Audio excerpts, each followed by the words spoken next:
Welcome to the League of Women Voters of Kentucky's Fair Maps Forum, presented in partnership with the League of Women Voters of Lexington, which will take a closer look at the redistricting process. I am Mary Hughes, co-president of the League of Women Voters of Lexington, and I am here with the League co-president, Jennifer Jackson, who will be managing the webinar tonight. The League of Women Voters is a national, nonpartisan group that is organized similarly to our government, with state and local leagues under the national umbrella. Despite our name, anyone can be a member or volunteer. In fact, our members come from all walks of life, but their uniting focus is the right to vote for all citizens. The League registers voters, provides voting information, and seeks to inform voters of the issues important to our nation. More information about our Kentucky and Lexington leagues can be found at the websites LWVKY.org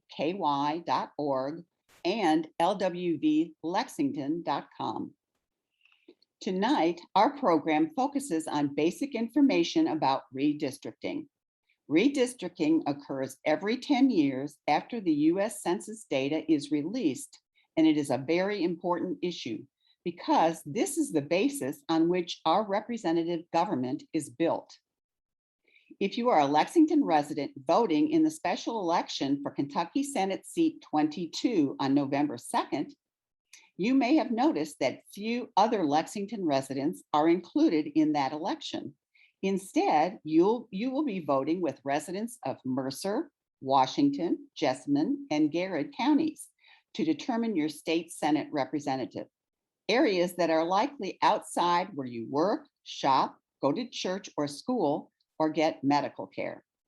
With the redistricting process, there is an opportunity to restructure districts so they are more representative of cohesive communities. During the presentation, draft maps will be shared for our consideration, and we will be asked to provide input about those maps. The feedback from all of the League's redistricting events will be used to draw a new set of maps that will be recommended to our Kentucky legislature. So we encourage you to take this opportunity to share your voice. Our speakers tonight are League members Cindy Heine and Susan Perkins Weston. Cindy is a graduate of the University of Kentucky School of Nursing. She is retired from the Pritchard Committee for Academic Excellence and serves as a board member of both the League of Women Voters of Kentucky and the League of Women Voters of Lexington. She is a legislative liaison to the Kentucky legislature and lives in Lexington. Susan Perkins Weston is a graduate of Swarthmore and Yale Law School. She is an independent consultant providing education policy and data analysis in Kentucky. She is a member of the League of Women Voters of Kentucky Board of Directors and serves as the map developer for the League's redistricting committee. She resides in Danville. And now we'll turn the program over to Cindy Heine and Susan Perkins Weston. Good evening. Thank you, Mary, for that nice introduction. I have to make one correction. I'm a Michigander. I went to the University of Michigan, not UK. But that's okay. I claim Kentucky. We are really glad you're here this evening, and I want to thank the League of Women Voters of Lexington for being our local partner this evening. I'm going to walk through some just basic information, and then Susan is going to go through maps with you. And again, as Mary said, we are going to be asking for your input. We want to hear what you have to say, and we want to use that information as we recraft our final recommended maps for the legislature. Susan, let's get started. So, basics of redistricting. After the federal census every 10 years, the legislature is required to redraw boundaries for congressional, Kentucky Senate and Kentucky House seats. And other districts, local districts, judicial, city, county, and school board seats get redrawn also. We have 6 congressional seats. We were fortunate that we did not lose population and lose a congressional seat this year. We do have 38 Senate seats and 100 Kentucky House seats. The big question is, when will redistricting happen? And we do not know the answer to that question. It is possible that we would have a special session in the fall, this fall, but the fall is quickly passing away on. The governor would have to call a special session, and he would have to be working together with the legislature. I think we've seen in the papers that that's not working so well these days. So we don't think fall is going to happen.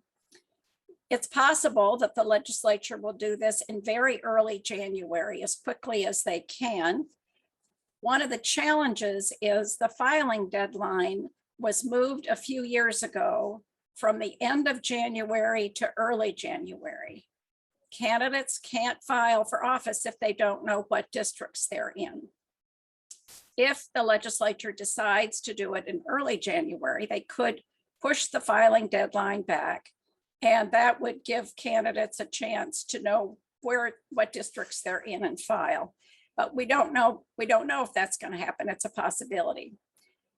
Another possibility is that they would just do it later in the session as they had time and move the implementation of those districts to the 2024 elections. So the boundaries, if they did it later, left the filing deadline where it is, would end up meaning that the new districts wouldn't go into effect until 2024. So redistricting can make it either easier or harder for voters to learn about candidates, but it can also make it easier or harder for candidates to connect with their voters. It can make it easier for citizens to communicate with them and vice versa, for representatives to communicate with citizens. It could make parties more competitive with one another. We think that's a good thing. It could make it easier or harder for racial minorities to elect candidates that they would like to have represent them. And it can also make it easier or harder for regions within a state to get distinctive interests heard. And as you heard Mary describe the small area in Fayette County that's represented by the 22nd Senate District, folks in that area of Fayette County don't feel like they're particularly well represented in the Senate. So we'd like to see that changed. Next, Susan. Why should we care? Well, there are a number of reasons why we should care. First, we believe that voters should elect their representatives rather than the other way around. When gerrymandering occurs, which is elected officials setting the boundaries so that they're essentially choosing their voters, we believe that is not the democratic intention. That should not be happening. When gerrymandering occurs and there are really safe districts for one party or the other, elected officials don't have to compromise, and that leads to polarization and gridlock. And we've seen more of that than we care to over the last several years. The other thing about safe districts is if there is a district that's very safe, the elections essentially happen in the primary because candidates from one party may be competing for one another for that seat. In primaries, fewer people vote. People who are registered as independents cannot vote. And so we think it's better not to have really safe districts. And then the last reason is poorly drawn lines can lead to costly lawsuits. And that happened in 2012. Both the House and the Senate were taken to court over the district lines that they drew. And we didn't get final redistricting and set districts until 2013. That was timely and that was costly in terms of time as well as money. Now, there are a number of approaches for creating fair districts. One of the things that we think is the best is an independent commission. That is a bipartisan group of people They're appointed in a variety of ways, and they have absolute authority to draw maps the way they think best. That is not possible in Kentucky because it would require a constitutional amendment. Our legislature has the ultimate authority through the Constitution to draw the maps, and we don't believe it's feasible to go to an independent commission. Because of that, we proposed in 2020 and 2021 that Kentucky consider an advisory commission. That would again be a commission comprised of bipartisan folks, independent folks, as balanced as it could be. They would have been required to hold hearings across the state, listen to the public, look at all the data, study the issues, and make recommendations to the legislature. That was rejected by the legislature in both 20 and 21. And so in 21, we also proposed a House joint resolution that would have asked the legislature to commit to a transparent and open process with plenty of public hearings and opportunities for public input. That too was rejected. And because the legislature is not holding public hearings, the League is holding public hearings, and that's what we're doing this evening. Now, the League has drafted maps specifically to inform our fellow Kentuckians, people like you, how fair and simpler maps could be drawn. We are using them to advocate for a fairer, simpler map that better represents each of us as Kentuckians. And we are also using them to gather input. So we're sharing them with citizens, asking people around the state to tell us what they think, what would be better perhaps than what we have drawn. And then in the end, by late fall or early winter, we will have maps drawn that we will share with the legislature. Next. The rules that, and Susan Perkins Weston has drawn these maps. The rules that she followed were the legal rules that the legislature must also follow. One person, one vote is key. Districts are to be as close to equal size in population as possible. The House districts, US House districts, congressional districts must be very, very close in size. And the Kentucky Senate and Kentucky House districts must be within 5% of perfectly equal size. Then there must be districts of opportunity. So redistricting must provide districts where minority voters have a chance to choose or elect representatives of their choosing. And then another legal requirement is that in Kentucky Senate and Kentucky House districts, counties must not be divided unless absolutely needed to create the one person, one vote population numbers. And that becomes quite a challenge, as you'll see as Susan shares maps. And then the League had additional rules that we followed. We tried, or Susan tried, to create compact districts so that they were closer together, again, making it easier for communication between elected officials and constituents. We also, Susan also worked very carefully to try to not divide county seats. We have a couple of examples in Kentucky where county seats have been divided into 2 or 3 different districts. And we think a county seat would be better off in a district of its own. And most of the time, Susan was able to accomplish that.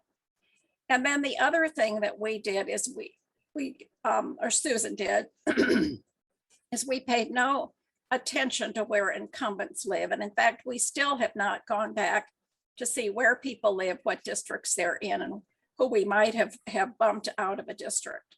So we tried to create fair maps that fairly represent the citizens of the state in our House, Kentucky Senate, and Congressional districts so that we are very fairly represented. Cindy, we have a couple of questions from earlier in your presentation. All right, thank you. Go ahead. Okay, the first one is from someone who grew up in Colorado and moved to Kentucky a few years ago. Colorado recently moved redistricting authority to a nonpartisan commission. I remember voting in favor of the constitutional amendment making that change. Does Kentucky have a similar mechanism for citizens making that kind of constitutional change? Unfortunately, no. Many of the states that have moved to independent commissions do have a referendum process, and that is not something that we have available to us in Kentucky. Okay, thank you. The second question is from Karen, and it is, because of delays in redistricting for whatever reason, then a US representative or a state representative or senator could be elected for most of one geographic area and district, and then end up representing only part of that district after the changes. Susan, you want to weigh in on that? I'm not quite sure I understand the question. Yeah, let me try giving an example in case anyone else is puzzling with it, because it sure makes sense to me. I am currently represented in the House by someone who represents Boyle County and Casey County. If we elect someone next fall from Casey County and then the lines are changed, that person might be representing part of Pulaski County rather than us, and we might be represented by someone we didn't get to vote for. I think that's fairly common and lasts through that term. But we did have a case in the last round where there was an attempt to make someone's district represent completely different counties, no connection. And that hit constitutional choppy water under what was referred to as the one person, no vote problem. That did not hold up. But I don't remember how you distinguish a little change from complete change. That's a good lawyer question, and as a lawyer, I wish I knew how to explain that part, but I don't. Thanks. Okay, we've had another question, Lynn. Yeah, we've had one more pop up. Is it sometimes a challenge to consider both opportunity and one person, one vote principles in creating maps? If so, how is the conflict or challenge addressed? And that's a good question for Susan. And I will lean in. The effort to create districts of opportunity, particularly for non-white voters, is flowing from the Voting Rights Act. But you have to do the close to equal and meet the legal standard to do that. An example of that would be if you tried to draw a district that would have a Latino majority, but you couldn't get it to be big enough. In Kentucky, there isn't a geography where you could make that work because the Latino population is too spread out. So if what you said is, okay, instead of a 45,000 person district, I'll make a 30,000 person district, because then I can give it a Latino majority, that would definitely get you smacked down. So the getting very close to equality prevails and comes first. And having been hunting for opportunity, I can see exactly where, if I didn't have to do equal size, I could have done a little more to empower diversity, but it would have violated our Constitution and the 14th Amendment, which I consider the best part of the Constitution. So I don't actually regret it. I just know how different it would be if the rules were different. Great, thanks. Lynn, any more questions? Okay, Susan, let's Not right now. Let's go on to the next slide. This slide shows the population shifts between 2010 and 2020. And this is going to create a challenge for legislators, as it did a bit for Susan. The red counties here have gained population.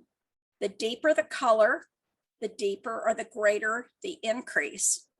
The blue counties have lost population, and the deeper the color, the greater the loss. So you can see how the Golden Triangle has gained population. There's been gains across the interstate highways, I-64, I-65, I-75, you can see how there are gains there.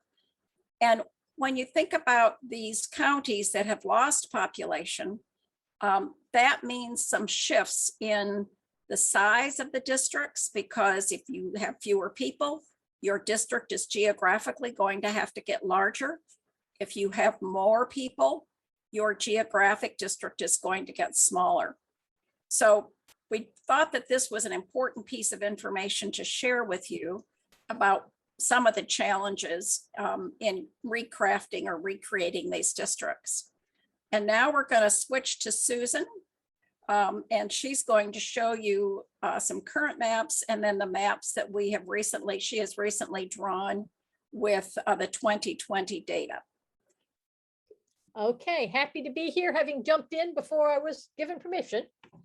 I'm going to try to show you maps, starting with current maps and then moving through some examples of how we tried to build districts we hope would work better for voters. So this is our current congressional districts based on the 2010 census data. This is what will have to be changed to deal with the 2020 census data.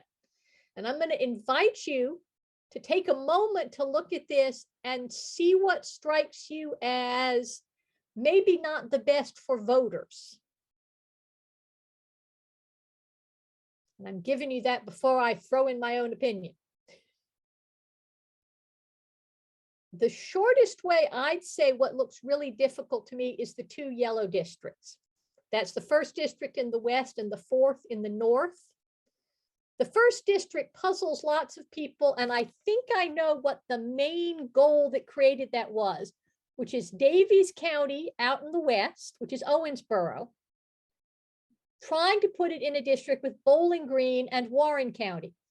Those are very big population districts, and if you put those with the far west of the state, you're pretty much going to have to move along the southern border toward the east of the state. And that's sort of why it looks a little like a dragon with a tail.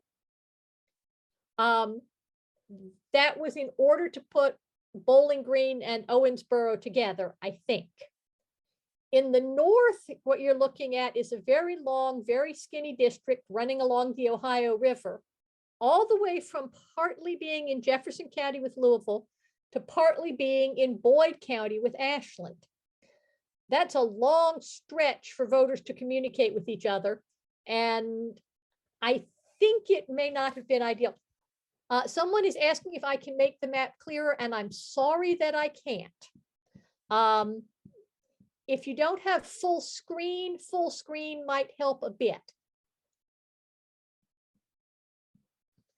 Let me try moving on and tell you a little bit more. Having shown you that much, I want to share now about our great longing for your input in multiple forms. Thoughts you share in Q&A will be saved, and anything that can help us see a way to revise the maps, we will definitely think about. We also have set up a survey structured form at the tiny URL address you see in the very big print to get your attention. We would love for you to sign into that. It does start by asking for your email address, but we won't use it for anything except tracking your answers. And if you come back and give us some more thought later, we'll be able to see that the two thoughts are from the same person. You can also use the Q&A function. Excuse me. You can email notes to us if you prefer email to a survey structure, and that address is info@lwvky.org. And you can use that tiny URL to send us thoughts through about November 15. That's when I'm planning to start trying to do a next set of maps. So again, if you're willing to go into tiny URL now, that's a great way for you to get us thought as you're listening and thinking, which we'll have recorded so I can use them to try to make the map stronger and better for communities you know about. Susan, we do have Yes. another question. Okay. Mm-hmm. Since we can't have a constitutional amendment to get an independent commission, and there is not a way to do a referendum, is there a mechanism to use to try to initiate a process that would ultimately allow for referendums? Yes, here's the challenge. The process is you ask the Kentucky House and the Kentucky Senate to put a constitutional amendment on the ballot, and then the voters can vote. But the trick here is anything that changes the legislature's power has to go through the legislature to get changed. And that feels kind of like a heavy lift, which is why we didn't start with that idea. We started with talking about an advisory commission as something they might find more palatable if they had the option of revising the maps once they were proposed.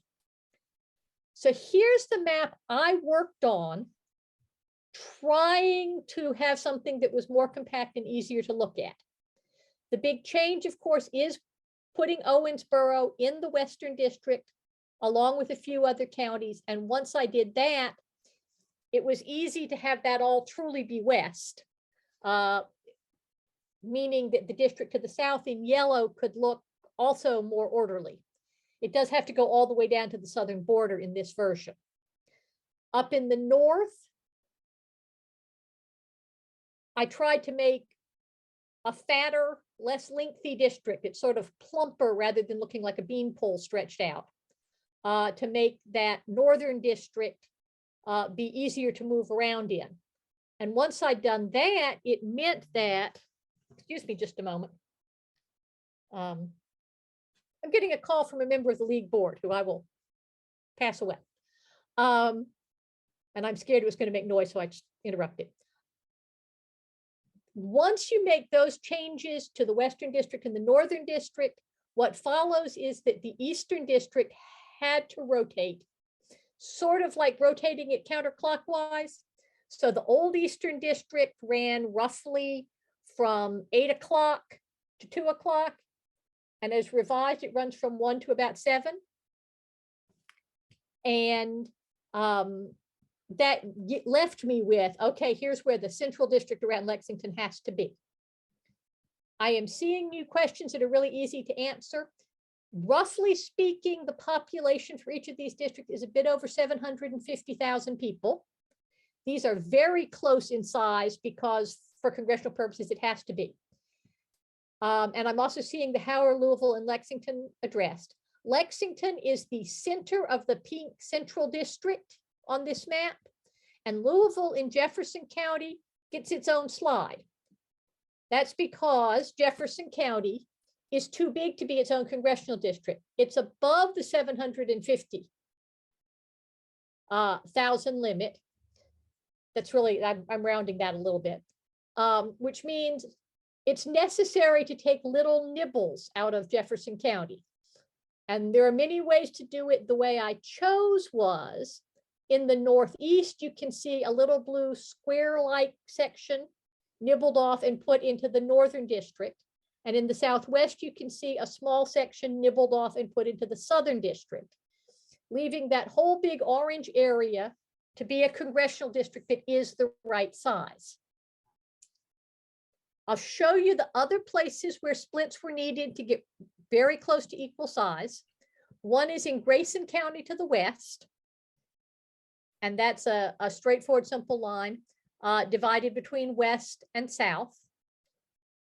To make the Northern District be the right size, it needed a little less than the whole set of counties. So it looked to me like the tidiest place to remove a section would be to remove some from Harrison County. And then to get the Eastern District to be the right size, another little bite taken out of Montgomery County. I will mention in doing this that it's no fun splitting up counties, but it's required to get to the right size. I did try also here to leave the county seats in good shape for communication. Susan, may I interrupt with one more Sure. question? This is going back to the 2010 maps. What was the purpose of putting Owensboro and Bowling Green in the same district in the 2010 maps? Okay, we don't fully know. There's a roaming rumor that this goes all the way back to Representative Natcher as a representative who wanted it done that way. There's also, to me, I don't think it's crazy to imagine those two cities together. If you think of Kentucky's major small cities with a real industrial presence, they have a bunch in common. I can understand them wanting to be similar. And if you think about how the Western District is done now and think of it as suited to a former Secretary of Agriculture and as a very agricultural district, it maybe makes some sense. It doesn't make good map sense, but I think it was a combination of history of it's been that way for a long time, and some sense of there's some common interest across those places. And we have one more question. The proposed districts conform quite closely to the geographic regions of Kentucky. The person asking the question would argue that Franklin County is more closely attuned to the bluegrass, which is District 6, and the district south of Berea is not appropriate for District 6. That is excellent feedback and exactly what we're coming looking for. I probably ought to mention that occasionally one gets stuck on trying to get the sizes to work and on either make it work for this district or for that district, but that's exactly the feedback I can try to use, so thank you. I do want to add one more thing about the congressional maps, which is to draw these, we use the districtr.org software, which is lovely free stuff online. That software uses census block groups, which are bigger than individual census blocks. And that means I was able to get close to exactly equal districts, but not quite close enough. The gold standard for doing this is using Maptitude software. I bought a whole separate computer to use that.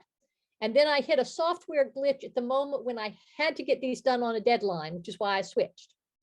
Later this fall, when we do the recommended maps to send to the legislature, I'm going to go back to Maptitude. I'll be able to assign individual census blocks, and I'll be able to get very close to exactly equal districts. It'll be similar to this, except with changes if they come from people's other thoughts.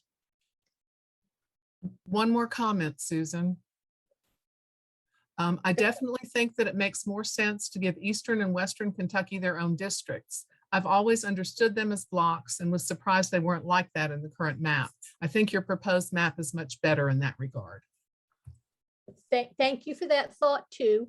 Let me also add that in every version I've done of trying to draw an Eastern district, I go to the list of the Appalachian Regional Commission.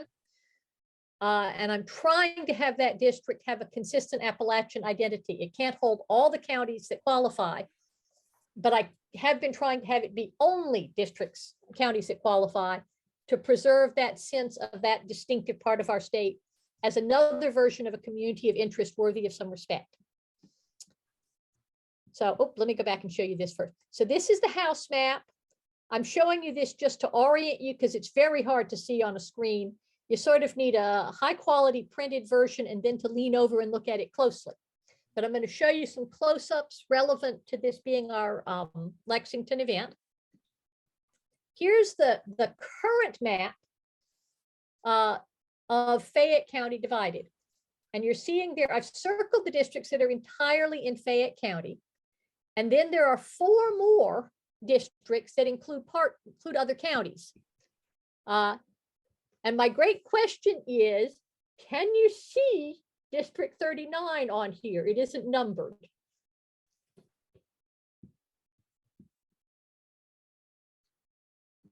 And I'll pull this down a ways so that you can see 39 as part of Jessamine County, south of Fayette. And there is a tiny, tiny blue piece of that district sticking up into Fayette County. I'll show you now. This is a map that shows you the counties that are connected to that design. So you can see where Jessamine fits. You can see that Woodford County and the 56th district are connected to a part of Franklin and a part of Fayette. You can see a district that's partly connected to Scott. You can see a district that includes Bourbon, Nicholas, and Bath. This is an example of how the county rule worked last time, which is in order to honor that, there is always a temptation every time you have a combination of counties you like to top it up to the right size by taking a slice out of one of the 24 counties that have to be divided. The way the rules are set up to get to equality, sometimes you do have to take a bite of a large county. But these maps sure look to me like a lot of bites were taken, and the bites weren't pretty ones. They were kind of done, not done with a scalpel aiming for clean usability for anyone else. And just to add to that, here's an expansion so that you can see that where Jessamine is partly linked with Fayette, another part of Jessamine is put with Washington and Mercer. And where Scott shares a district with Fayette, it also shares a district with Harrison and Pendleton. And the district it shares with Fayette includes Owen. And if you start running north, you go through from Scott County to Grant County, up into Kenton and Boone. And my puzzle with this has been consistently, does there have to be this much slicing? Some is required. This looks more complicated than can work well for voters, which motivated me when I was trying to do the maps to try to make it simpler to look at than this. So here's a first glance at how we work on the house maps. I did them in regions for ease of showing them to people, and also because District R, when it gets to using 100 different colors, they don't play well together.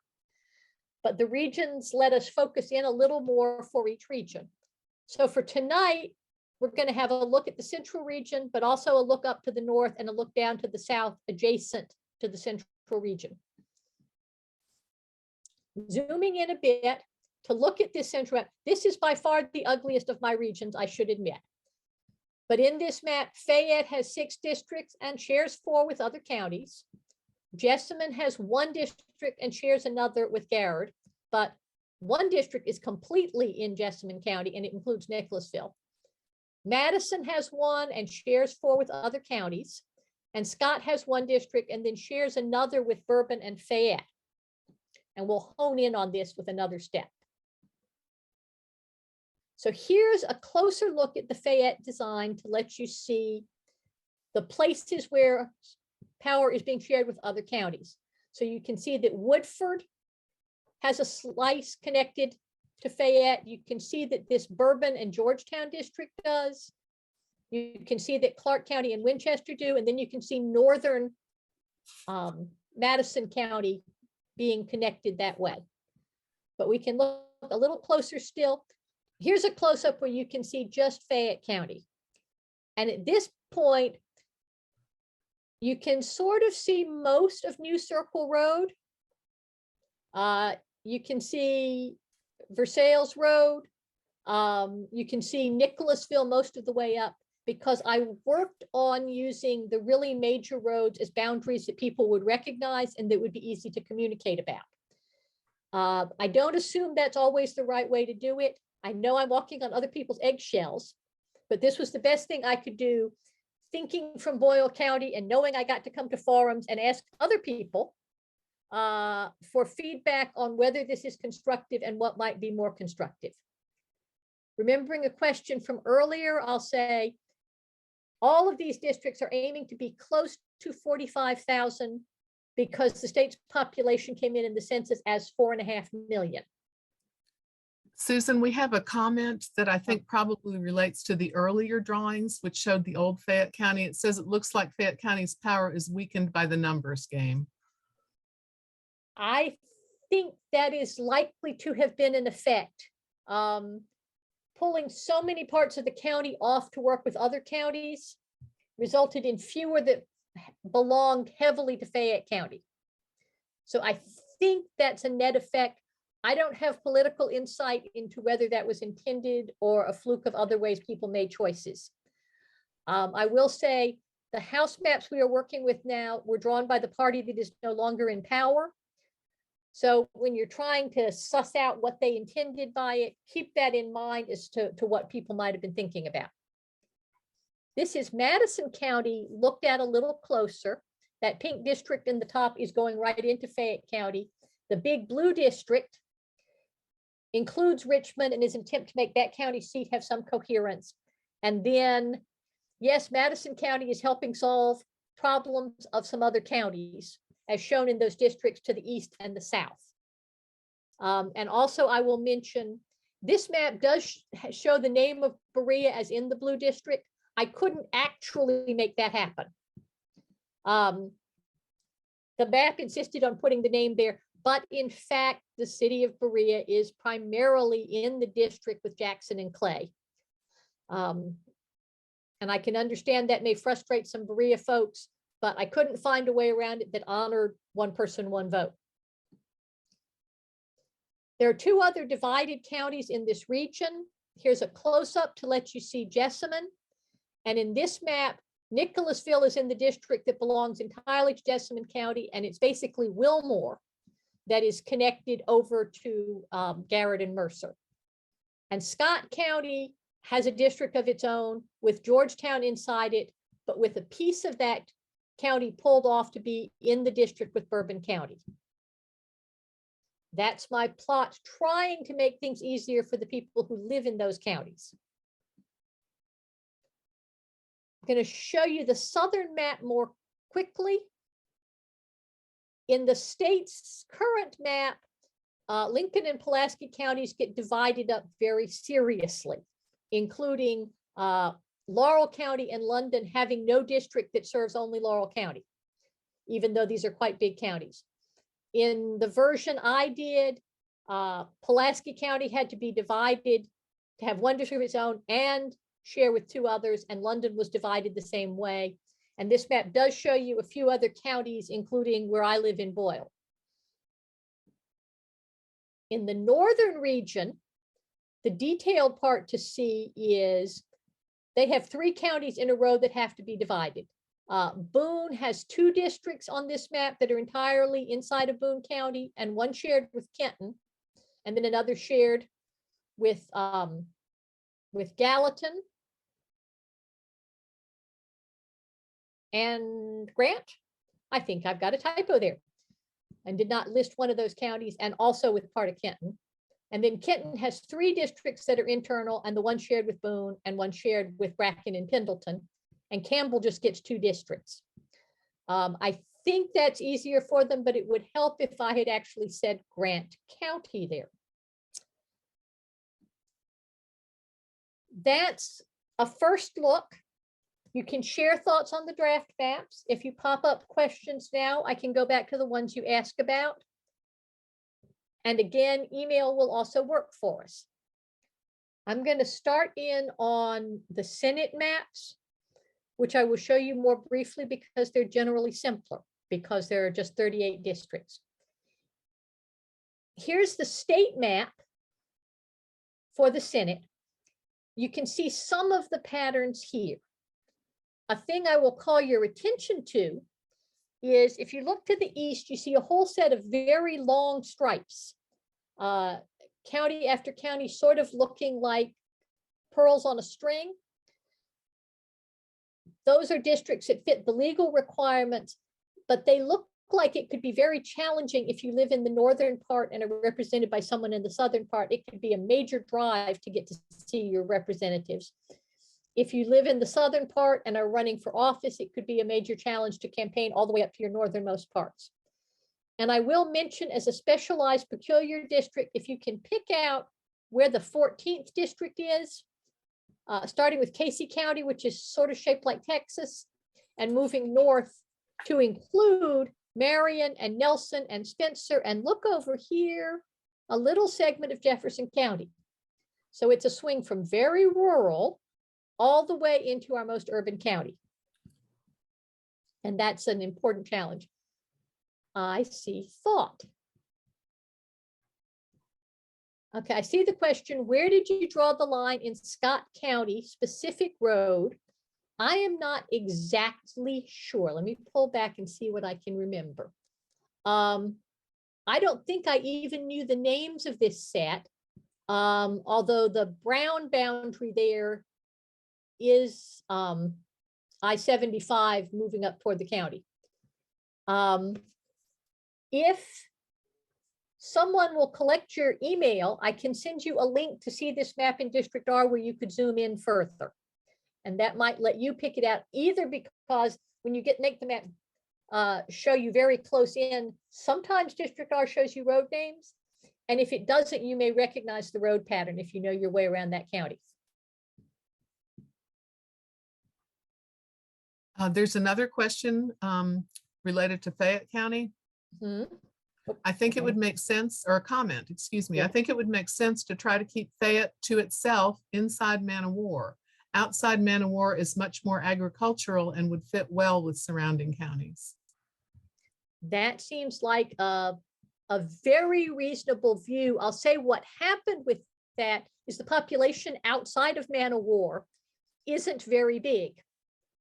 So in these districts, if you took out the part, say in the turquoise district, if you took out the part that's between Man-o-War and New Circle and put that in another district, you'd have to have a really long skinny district running around the border of the county. I can look at that. I will say that was why I didn't start with that, is because exactly because it's agricultural, it's not very heavily populated, and it's hard to make a district out of that without distorting some other things. But it's good feedback, and I will give it a further look. I just saw the draft map for redistricting urban county government, and I noticed that had a really big district in terms of space that included a lot of the county out in the rural areas, and it looked disproportionate, but it wasn't, because there are fewer people living there. And I will look at whether there's a good option. The other challenge, of course, is needing to take care of the adjacent counties at least a little. And that tends to run into the ag areas. Let me go back over to Senate World.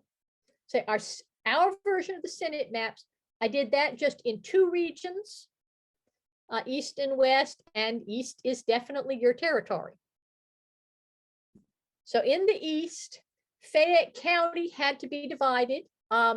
Senate districts are about 118,000 in size. So on this map, Fayette has 2 Senate districts and then shares one with Jessamine and another with Madison. That's a pretty simple connection. And let me see, nope. I'll go back and pause on that one, because I didn't bring a further close up on that one, even though Cindy Heine has been chasing me for weeks to get her one. But this is a fairly simple version. Again, you can see Nicholasville Road as the boundary between the part shared with Nicholasville and one of the 2 internal districts. And this was an attempt to keep things fairly easy on the eyes of voters. I am reminded that there is a question that should be about to come, and I'll answer it without it coming, which is, yes, I was working intentionally to come as close as the numbers will allow to creating districts of opportunity for non-white voters. The Fayette County numbers don't really provide enough non-white voters to make districts that are fully districts of opportunity. But I did pay some attention to how the lines I was drawing would affect particularly African-American voters in terms of how important they were to winning a couple of these districts. Susan, I wonder if you would go back to the current Senate districts to show folks how widely distributed the representation is in Fayette County in the Senate right now compared to your current map. Okay, I don't know if it's going to be easy to see. Yeah, it's going to be a little bit of a mess, but that would have been a good map to bring in. So I'm going to squint and describe this with my glasses off so I can lean in. Jefferson, so in Fayette County, District 34 includes Rockcastle and Madison and a piece of Fayette. And District 28 includes Montgomery and Clark and a piece of Fayette. And District 22 includes Washington, Mercer, Garrard, Jessamine, and a piece of Fayette. And that's the district that has an election coming right up. That was formerly represented by Senator Buford. That's some pretty big division. That's 3 districts built with other counties, where my version has just 2. And it spreads over a great area to make that work, compared to, in this version, sharing with just 2 other counties. They're both big ones. Nicholasville is a large county, and Madison is, I think, slightly larger. But at least I can make the map small enough that you can see which counties it is. We have a comment about the draft for Fayette. It's hard to be with Jessamine County when you live in Fayette. Do we not have enough people to get 3 of our own districts? 2 ways to answer that. I think the population would be close to right for that, but we're stuck with the state constitutional rule about not dividing counties unless you have to. So Jessamine County is too small to be its own district, but I think the way the population has grown, it is too big to combine with other counties now. And Madison County is in a similar position. So neither Nicholas nor Madison themselves can be divided because a map like this is possible. It is legitimate for the largest counties to say, we're being used as piggy banks and we don't like it. In order to do this by the rules it's done under currently, I feel like I have to honor that and try to make the whole set of maps work, dividing only the required counties. That includes, I think now we have 21 that are large enough that they have to be divided. A couple of the ones to the east and west stopped being that size and got smaller.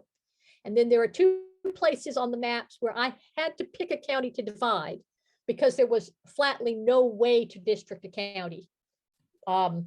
Callaway in the west, Bell in the east are each too small to be their own district, too big to combine with any adjacent county. So something had to be split. But that's the only time under the Kentucky Supreme Court's interpretation of our Constitution that these maps can divide a county at all. So I'm stuck doing that problem solving and doing things like, Jessamine County needs to be combined with someone. I guess I'm splitting Fayette County. Completely legitimate for y'all not to like it. I'm trying to follow the constitutional rule, which kind of sets it up, but also trying to do fewer splits than the way the legislature did it last time. Susan, there's another question. It's not directly at for the Senate, but it's talking about urban county redistricting, but it kind of reflects a problem that we see in the state. And this says, you brought up the Lexington Fayette urban county redistricting a little while ago. I remember reading that the city council map was supposed to prioritize keeping incumbents in their current districts. Is there a good reason for that? It struck me as a way to make life easier for the council members rather than better for the voters. I think it definitely has that effect. I will say with sympathy that I understand these are offices people have invested in serving well in, and maps that make it easy for them to continue serving appeal to them. I think that tends to yield districts that may no longer work well for voters. Keeping neighborhoods together that maybe are not similar, or stretching the maps to complications in order to keep districts that the members like. The swearing not to consider incumbents was important to me in doing this work. I had one conversation in the congressional map I shared. After I drew it, I realized that I'd relocated 3 members of Congress out of the district that would make most sense to them. But I only realized it when I was done. I didn't plan on it. And I had a moment when Cindy asked, what would it look like if you tried to get one of them back into the natural district? And I said, I can currently say I didn't do any of that. I'm not even going to try the map, because if I try the map, then I can't swear under oath that I didn't. So I have been trying very hard to stay away from incumbents. It's probably a plus of not knowing all of the dividable counties super well, that I don't know when I'm crossing those lines for legislators. Getting to Kentucky has rules against it would be tough. There are bills being debated and not moved in Congress right now that would put some limits on how at least redistricting for Congress is done. All of those are tough to enforce because all members of Congress have strong incentive to press for what's good for them. And they may, in fact, in good faith, believe it's also good for their constituents. But I found doing this, that when you draw the maps without thinking about that, they get a lot simpler to look at. And I think they probably work better for voters.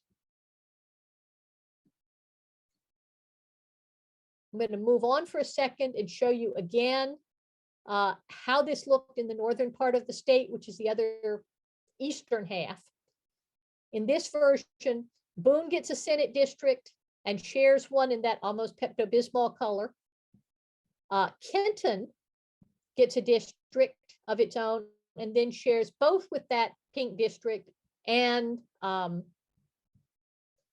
one with Campbell to make Campbell big enough. I apologize for the typo on this slide as well. I may have overextended myself a little bit, but I should have spelled Boone properly there. That's the set of maps I came to share. You should feel free to pepper me with more questions and I can back up while Cindy is talking. But here is to confirm one more time how much we would love to also have any input you want to share at the Tiny Earl address. And now, Cindy, I'm going to pass it back to you if you're ready. I'm ready. Okay, I will move to the Cindy. next slide. Cindy, before you start, there's one Yes. comment. It says, I also applaud all the work for these proposals. And since we live in a state that has legalized horse and other betting, I wonder what our legislature will actually accomplish. That's a comment. Thank you. Susan, is that the backup one? Hmm. Let me see if there's another. There we are. Sorry. Good. Yes. So what we'd like to see the legislature do is seek citizen input. And that has not happened. We think that's unfortunate. States around the nation that have commissions, and whether they're independent or advisory, are holding hearings across their states, seeking input from the public. And we think that is a real loss for Kentucky, which is why we're doing these forums. We also think it would be wise for the legislature to be transparent about their work and show us the maps well before they vote on them. In recent sessions, legislators have moved bills very quickly with sometimes very little opportunity for folks like us, for citizens, to see what the bill actually says before it gets a vote on the House or Senate floor. So we're hoping that we will get to see maps well before they're voted on. And then we'd love to see the legislature build maps with broad bipartisan support, because that just would be a good democratic principle. And the next slide, what can we do? There's several things that we would ask you to do. One is talk to your legislators. I sometimes believe legislators think we as citizens don't care. And I believe we all care pretty deeply, but we don't always pick up the phone and share our concerns or our suggestions. So we're going to ask that you talk to your legislators, set up a meeting and talk with them before the session starts. Call the 800 line. It's very easy to call that line and leave a message for legislators. Just asking them for a fair, open process with opportunities to see the maps before they vote on them. But also, if you've got specific concerns, and the concern that Mary shared at the very beginning, where there are folks in Fayette County that are represented by somebody that also has to represent several rural counties, is a real legitimate concern. And that would be worth a phone call to a senator, once there is one in that district, and to a representative, letting them know the concern and why we don't like that. Second thing we'd ask you to do is sign our people-powered Fair Maps petition. That is a quick, easy, less than a minute thing you can do. If you go to our website, there is a block on the homepage that says sign the petition. If you click on that block, you can fill it in less than a minute and it's done.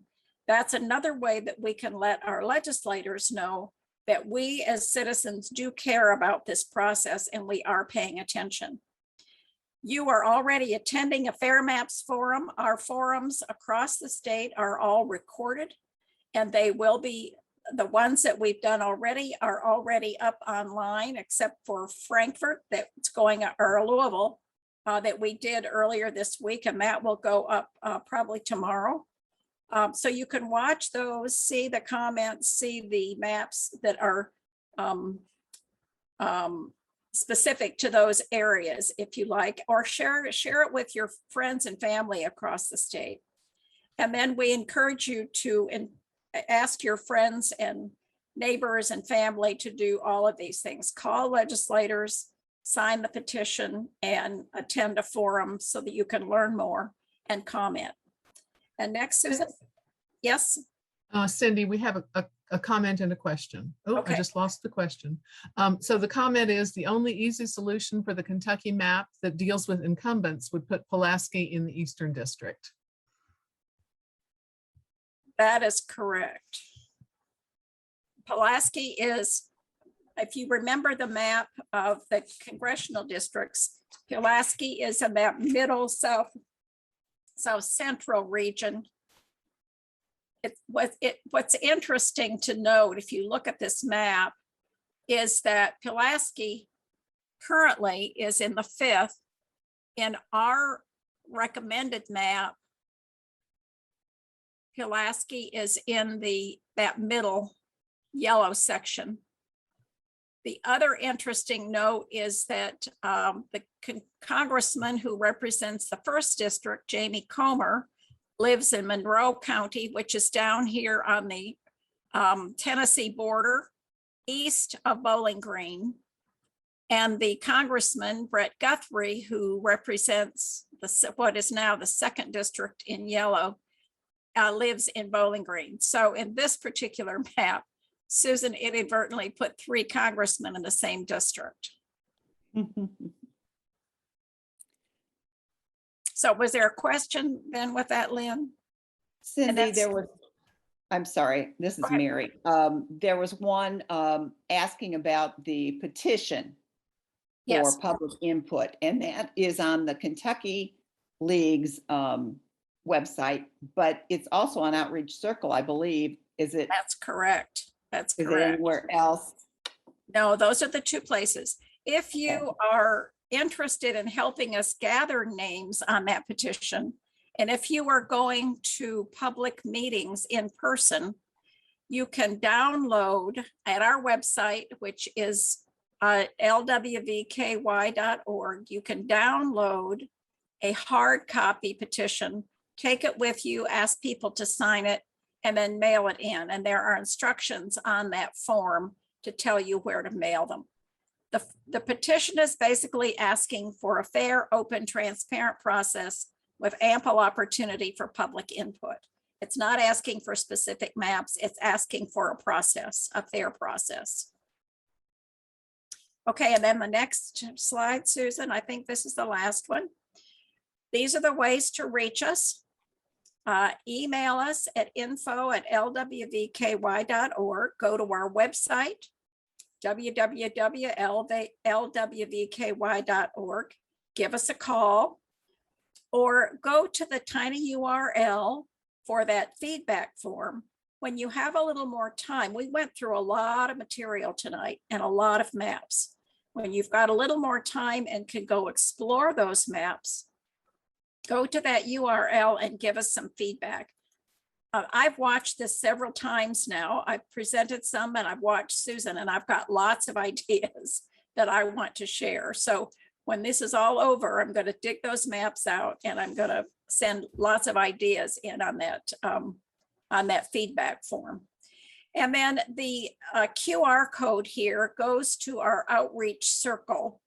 It is a program that we are using to share with our members and friends the kinds of activities that we are doing. And it has links to the maps. It has links to the feedback form. It had links to get you to where you could register for this session. And as we have other meetings and public meetings of interest, there will be links to those and information about those too. So if you are somebody who uses QR codes, click on that right now and you can jump on to our outreach circle and stay connected with us on a regular basis. And I believe that is the last of the slides. Susan, is that right? That is correct. Okay, so let's leave up the QR code just for a few minutes in case anyone wants to copy that or they want to copy any of the other links. And I think we're turning it back to Mary for some closing comments. Are there any other closing comments from the audience? I just want to thank you for your dedication and work on Fair Maps. This has been a labor of love, I think, for many of us. Thanks, Cindy. All right, thank you so much for your wonderful presentation, Cindy and Susan. We know you have given all of us information which will be valuable to community members and groups in Lexington. Thank you also to our webinar master, Jennifer Jackson.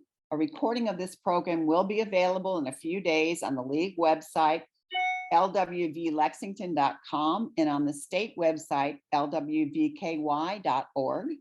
We encourage you to join the League's Outreach Circle by downloading the free Outreach Circle app. This will allow you to receive updates when new maps are available, and also to take action with the League of Women Voters. Both the state and Lexington League have an outreach circle you can follow. On the LWVKY Outreach Circle, there is a link to the district redistricting program, which will allow you to try your hand at drawing legislative maps yourself. There are links in the chat for both the state and Lexington League's Outreach Circle. If you are interested in this type of work and would like to become a member of the League of Women Voters or volunteer, you can email info@lwvlexington.com or go to lwvlexington.com. Membership in the local league automatically gives you membership in the state and national league. Remember, anyone older than 16 can join. And we thank you for being here tonight. Have a good evening. Thanks.